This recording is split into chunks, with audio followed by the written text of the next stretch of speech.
అయితే అది వారి ఆదేశాల మీదగానే ఉన్నది. సంతకం వేరే వాళ్ళది ఉన్నది కానీ నిర్ణయం సార్దనే చెప్తా ఉన్నారు. సార్కున్న మంచి అలవాటు ఏంటంటే ఒకవేళ ఇట్లాంటి పెద్ద స్కీమ్ మీరు చెప్పినట్టు నన్ను బయటకు పంపించి ఇంకో పార్టీ పెట్టించి నన్ను సీఎం చేసి ఇట్లాంటివి ఉంటే అది కూడా పత్రికాముఖంగా చెప్తారు. కాబట్టి అంత సీన్ లేదు. స్ట్రేట్ ఫైట్ ఇది, స్ట్రేట్ ఫైట్. जागृति में बीआरएस का कैडर आया क्या बोल रहे? अब थोड़े तो लोग दिख रहे ना जी इधर.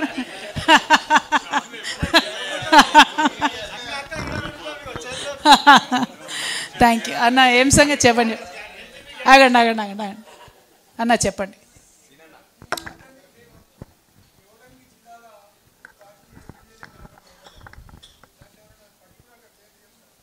మీకు తెలియని కొత్త పేరు ఏమి ఉంటాయని నాకంటే ఎక్కువ మీకే తెలుసు.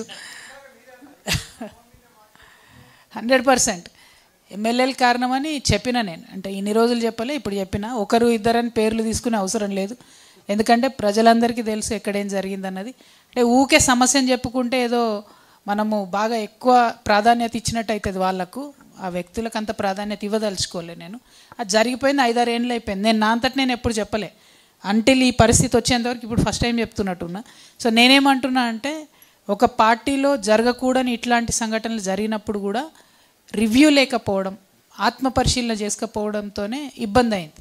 నేను బలంగా నమ్ముతున్నా, నేను ఎంపీగా ఓడిపోయినప్పుడు ఆత్మపరిశీలన చేసుకొని ఉంటే బీఆర్ఎస్ పార్టీ మొన్న ఎన్నికల్లో ఓడిపోయేది కాదు. ఎవరి పనితీరు ఏంటిది, ఏ ఎమ్మెల్యే ఏం చేస్తున్నాడు, ఏ ఎమ్మెల్యే అవినీతి ఏంటిది, ఎవరిని ఎట్లా ఇబ్బంది పెడుతున్నారు అనేటటువంటి విషయాలు పరిశీలన చేసుకొని ఉంటే మొన్న బీఆర్ఎస్ పార్టీకి ఎదురు లేకుండా ఉండేది. అది జరగలేదనేదే నా బాధ. రిపీటెడ్గా చెప్పిన నేను అది జరగాలే. తర్వాత ఇందాక మా మురళన్న ఆవేశంగా మాట్లాడింది. ఓడిపోయిన తర్వాత రివ్యూ పెడితే చాలామంది అదే చెప్పిండ్రు, మీరు మాటి మాటికి పెట్టాలి రివ్యూలు, ఇప్పుడు పెట్టడం కాదు అని చెప్పి. అన్న ఏం సార్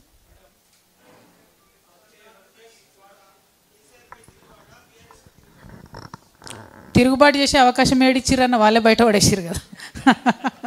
తిరుగుబాటు లేదు. నేను నా బాట ఎత్తుక్కుంటున్నా, అందుకే జనం బాట పట్టిన. తిరుగుబాటు అనేది ఏం లేదు.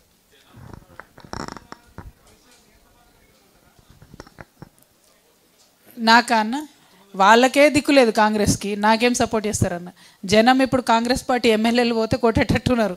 ఆ యూరియాల లైన్లు, పోయినటువంటి పంటలు, పెట్టనటువంటి కాంటాలు, అది చాలా దారుణంగా ఉంది కాంగ్రెస్ పార్టీ పరిస్థితి. గ్రౌండ్లో చాలా ప్రజాదరణ కోల్పోయింది. అనుకోకుండా అధికారంలోకి వచ్చిర్రు, దాన్ని నిలుపుకోలేకపోయారు.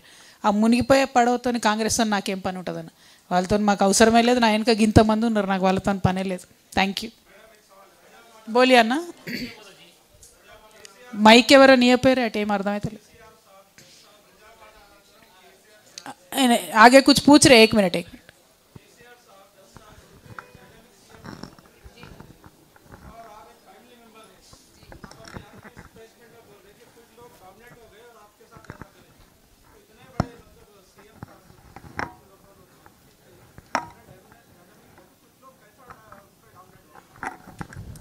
अन्ना आप खुद बोल रहे कि वो अच्छे डायनामिक सीएम थे. मैं खुद बोल रही हूँ कि वो बहुत अच्छे सीएम थे, बहुत अच्छा काम करे. लेकिन बाज़ वक्त ऐसा हो जाता ना अन्ना, थोड़े लोगों का बहुत ज़्यादा असर पड़ने लग जाता है, संगत का असर जो बोलते हैं ना, तो ऐसा हो गया थोड़ा. मेरा बात यही है ना, जो भी हुआ उसके बारे में ज़्यादा सोचना नहीं है. केसीआर साहब को मुझे कुछ बोलना नहीं है, बीआरएस पार्टी को क्रिटिसाइज़ नहीं करना है. लेकिन जब इश्यू आएगा तो ज़रूर बोलेंगे. जैसा कल मैंने बोला था कि जो लोग जान गंवाए तेलंगाना के लिए, उन सारे परिवारों को हम हेल्प नहीं कर पाए. तो ऐसे इश्यू बेस्ड बराबर बोलूँगी, बेवजह नहीं बोलूँगी. Thank you. लोकल बॉडीज़ में लोकल बॉडी जब आता तब देखेंगे ना, अभी तो नहीं लग रहा नियर फ्यूचर में. Thank you. जय तेलंगाना.